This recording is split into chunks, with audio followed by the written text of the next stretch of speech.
Being countries with long coastlines and an emphasis on the marine economy, both Vietnam and Norway have established a comprehensive relation in the fisheries sector over the past 30 years.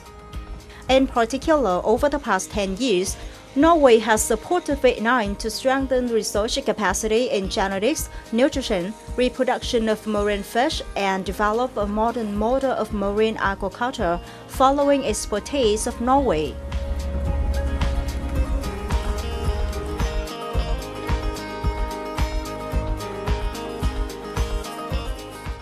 Vietnam has been making great effort to fulfill its commitments to international and regional organizations in implementing responsible fisheries.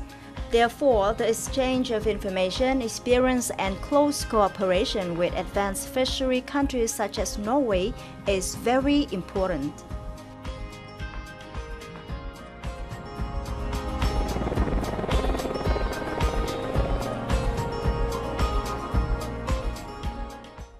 Hello, you're watching Viet-Nam.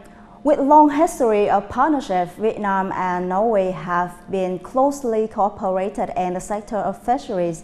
And today, Mr. Harald Navda, Commercial Counselor in Norwegian Embassy in Vietnam, will have a talk with us about the potential of boosting bilateral cooperation in this sector.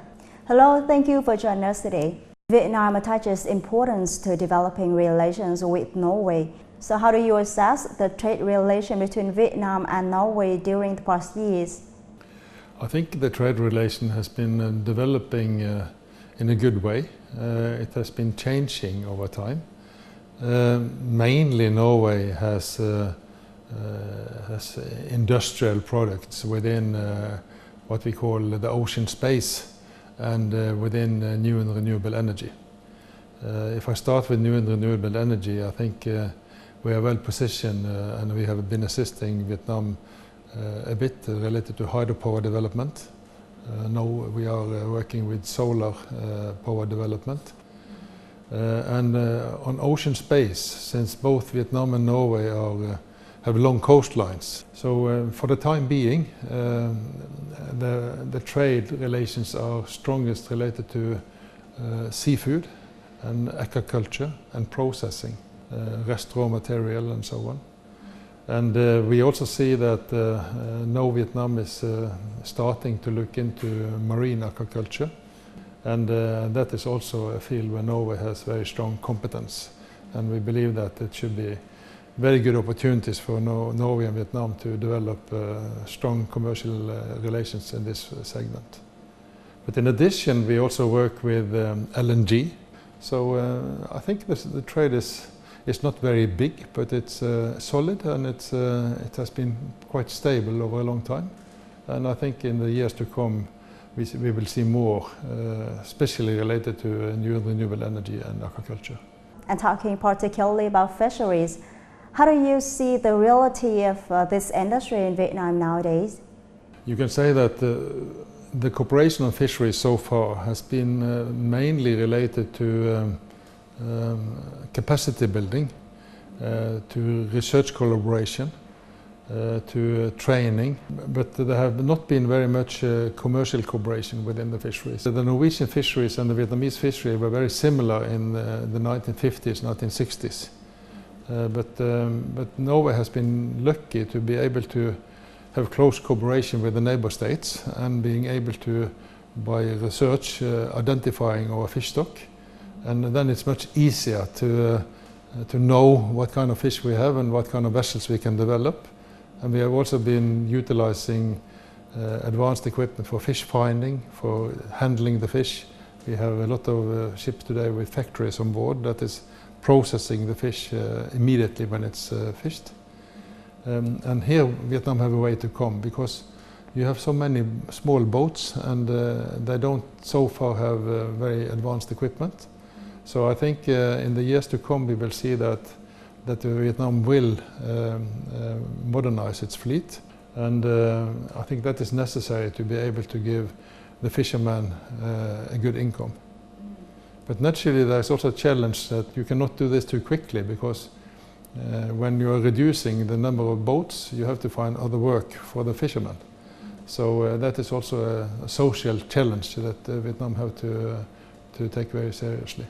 Then do you think what can we do to tackle our challenges and improve the quality of Vietnamese fisheries? I think the two biggest challenges you have is to have more knowledge about your fish stock. And to be able to do that, there's two things that is needed. It's partly research vessels that can identify the fish stock, and partly international collaboration with your neighboring countries.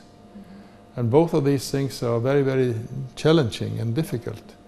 And Norway has been very lucky to be able to have good negotiations and cooperation with Russia, Iceland, Faroe Islands and EU. So that has been helping us a lot. So Russian research vessels, Norwegian research vessels, Icelandic research vessels, they're cooperating. They're sharing the research result every year. They're recommending how much fish that should be taken out from the sea. And then they present that to the politicians. And the politicians agree upon quotas between the countries. And that if Vietnam had the same, then you had a very, very good basis for your own fishing. But it will take a long time.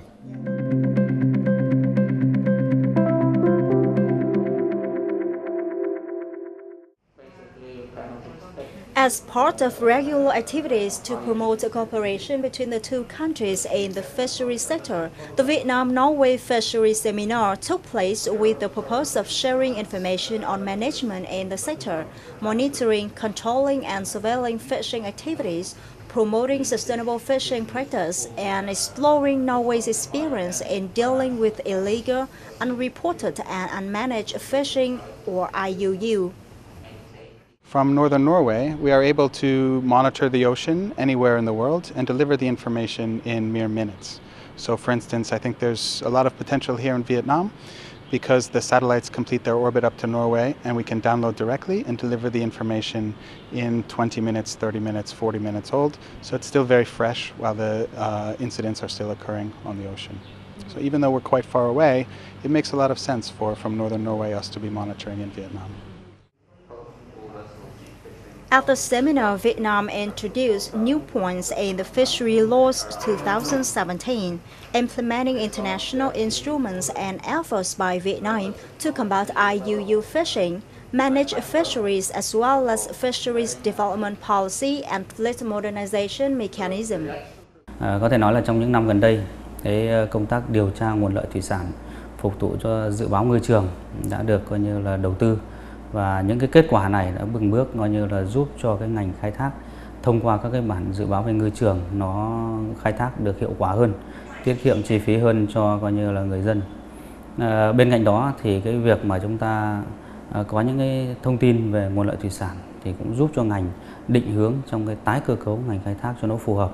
Trong đó có lĩnh vực về coi như là số lượng tàu thuyền, rồi là cơ cấu nghề ngư cụ cho nó phù hợp với lại cái trữ lượng nguồn lợi của chúng ta. Norwegian companies have shared the practical use of technology in ocean management and product preservation right on board after catching. These are also areas of great potential for commercial cooperation between the two countries in the fishery sector. I see an opportunity in Vietnam because they are big in the fish industry and that's what we want to look into, and it's my first approach. I think there is a big potential, especially in taking care of the fish quality. Tôi nhận được sự hỗ trợ rất nhiều từ các cơ quan nhà nước. Nói chung là so với cái mặt bằng trong nước thì các cái đội tàu của tôi làm việc tốt. Tuy nhiên là ngoài cái sự hỗ trợ của trước đây á, thì chúng tôi cần những cái sự hỗ trợ của cái công nghệ sau đánh bắt. Nghĩa là khi mình đánh bắt lên á, thì làm thế nào để con cá mình nó tốt, sản phẩm của mình nó tốt nhất, ngon nhất. Và sau khi đem về tới bờ á, thì cái sản phẩm của chúng tôi á, ngư dân chúng tôi làm sao để tới cái tay người tiêu dùng gần nhất, thì chắc chắn là lúc đó là cái giá nó sẽ được nâng lên nhiều. Over the past 2 years, the Norwegian Embassy has been very active in organizing such workshops to bring Norwegian businesses with advanced technologies in the field of aquaculture and fishing to Vietnam in order to connect the business of the two countries so that they have opportunities to learn about each other's science and technology and to explore potential for cooperation.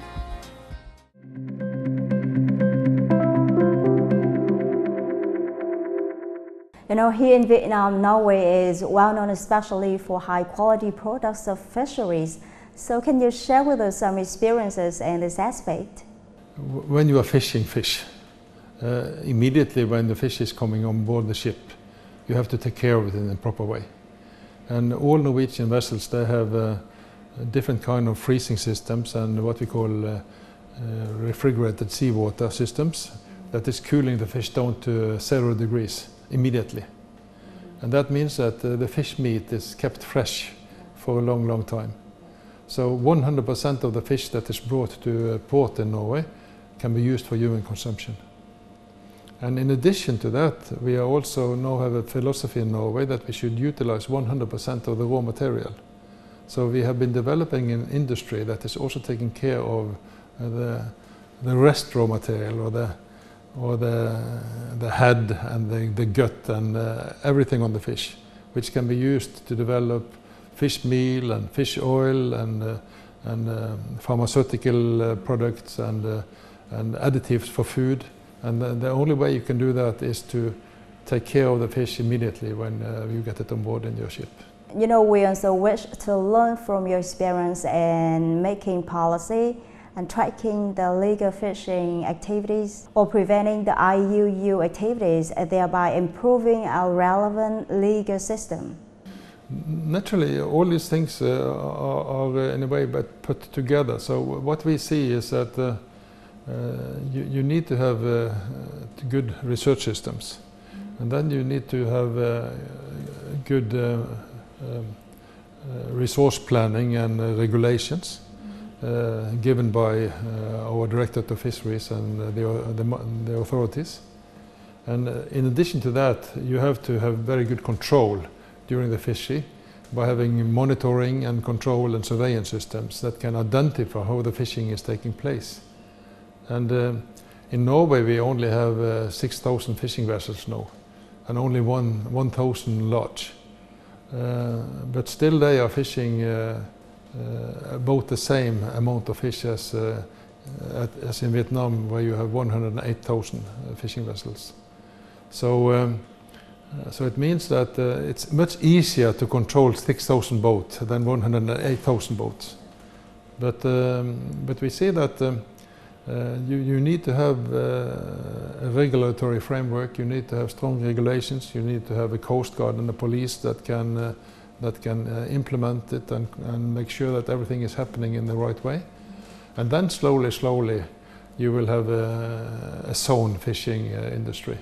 So how do you think Vietnam and Norway can boost the cooperation in fishery in the coming time? So what we see is that we should establish meeting places and collaboration agreements where we could meet, where we could have experience sharing, where we could discuss challenges and give advice to each other. I think that is what we can do now, and that definitely also we have the knowledge on ship design, we have the knowledge on ship gear design, on fishing gear. We would also be very interested naturally to work together with Vietnam on the commercial matters to develop your industry along the way. So this is two things that I think is put together. When people know each other and when nations know each other, it's much easier to cooperate. Mr. Hara, thanks for your time with us. And that's all for Sharing Vietnam today. Thank you for watching. See you next time.